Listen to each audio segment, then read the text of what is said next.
So welcome back to a new video, guys. Today we're going to be reviewing this Stage 3 Corsa VXR.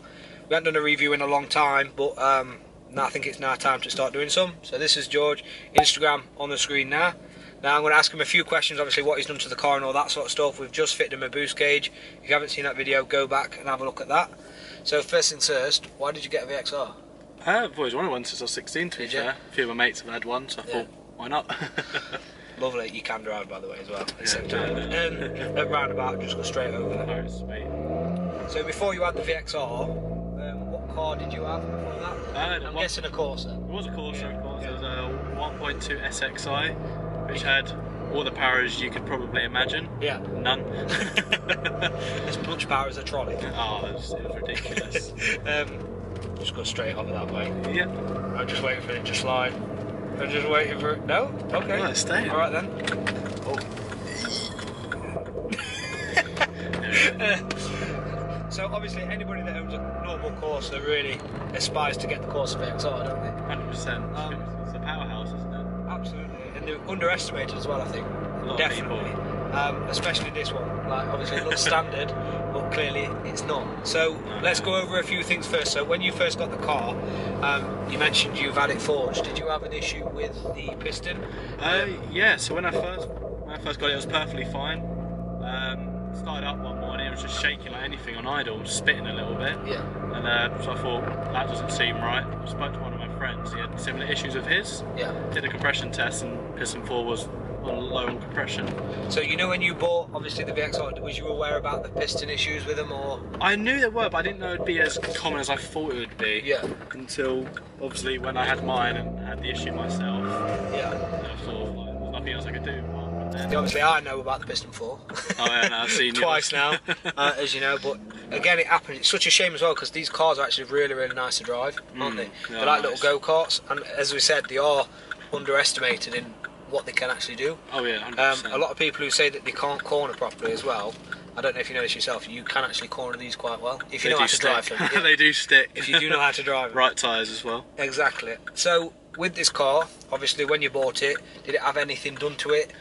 I think the only thing I had was just a back box and an air filter, and that was it really. Yeah. I just did everything myself since I forged it. So what made you want to obviously put more power into it? I thought, well, now I had the engine go, I thought, well, I forged it, might as well whack the power up, get the intercooler injectors. I thought, why not? Yeah, you may as well go the full lot. You go the full beans on it. So let's talk about obviously what you've got on the car now for you to be reaching. What's it running at now? 240? It's 240, yeah. 240.5. 240.5 to be precise. So let's talk about obviously what you've done to the car. So what have you actually done? So exhaust wise. So I've got a Cobra exhaust, double D cap, an AirTech intercooler, as well as with the 395cc injectors, and a cool air feed, intake by Enhanced Performance, and then I got a Stage 3 map by Rabbit in Basingstoke. Yeah. So when you had the remap, obviously difference between standard and Stage 3, you can obviously feel the difference. The way this thing moves now is silly. It absolutely goes off the line. So what we'll do now is, if you want to put your foot down a little bit, because this is national speed limit, if you want to put your foot down, we'll let you just go for it in a sec.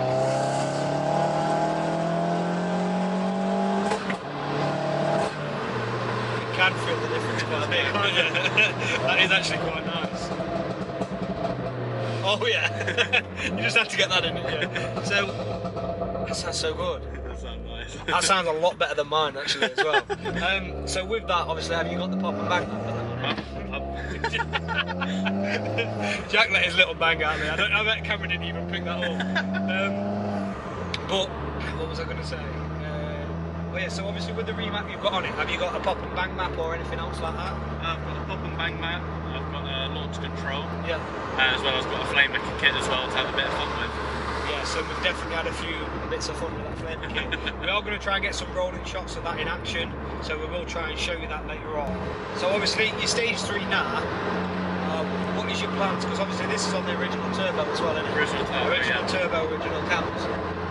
But you can feel the difference in the power, and obviously, what is your next step now? Are you wanting to do bigger power? Are you wanting a bigger turbo? If you are going to go bigger turbo, what turbo are you going to go for? I was either, it depends on what I have planned to be fair. I was either going to go for a stage 1 hybrid just to get that bit of extra boost, have a little bit more power but not spend too much. Or if I do end up getting a bit more money into it, then I'll go for the stage 4.5. So I'll be with KO4 enhanced performance, Turbo Smart, KO4 hybrid, and then have the upgraded cams and valves and springs. So what does that usually run then when you want? Is that about 310? About 310 or 325, depending on the engine really. So really you're looking for a comfortable amount of power, but not too expensive. Not too expensive, yeah. But then, have fun with. What are you going to do when you get bored of that power and you want more power? I don't know, yeah. Probably go Garrett.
Are you going for more power though? I might do. It's just I'm unsure of what I have planned for it really.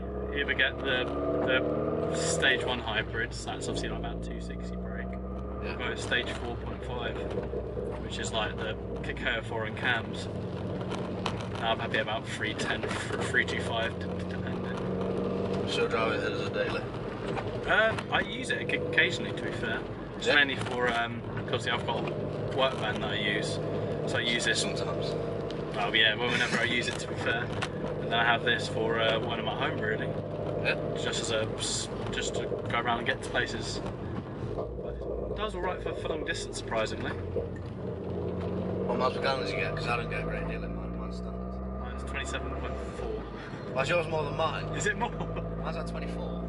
P4. No, it's good. Oh, you use your compression? Yeah, mine's 150 all the way across. Because mine went to...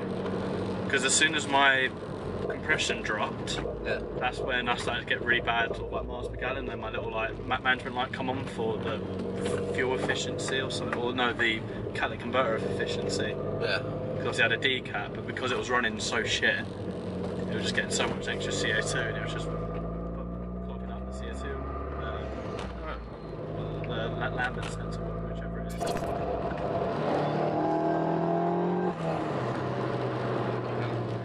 It does pull a little bit. I know, you could have warned me though. I wasn't really expecting to move to you. Which shape I can get.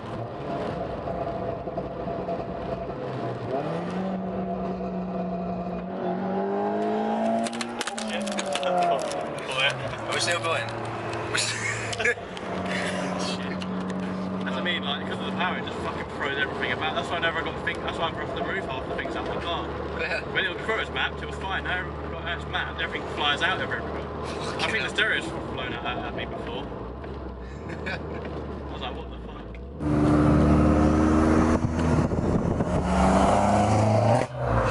Jesus Christ.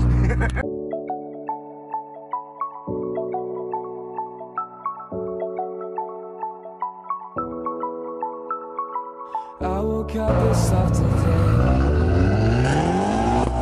Maybe everyone feels fake. Somewhere I lost a piece of me, smoking cigarettes on balconies.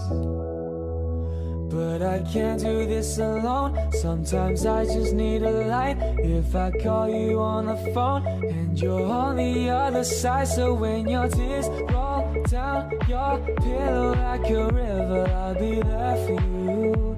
I'll be there for you. When you're screaming but they only hear you whisper, I'll be loud for you. I'll be loud for you. got you, I promise. Let me be honest. Love is a road that goes both ways. Thank you for coming up, obviously letting us review the VXR and obviously letting us do a boost gauge on it. Sincerely appreciate it. Thank you very much. Any of you guys want us to review your cars as well? Just drop us an Instagram message. Absolute beast. Obviously they can actually go more power than that, which again they are underestimated cars in that sense. It's just a shame about the common issue in it. Yeah. So thank you guys. See ya. If you like this video, make sure you subscribe and check out our Instagram for daily content.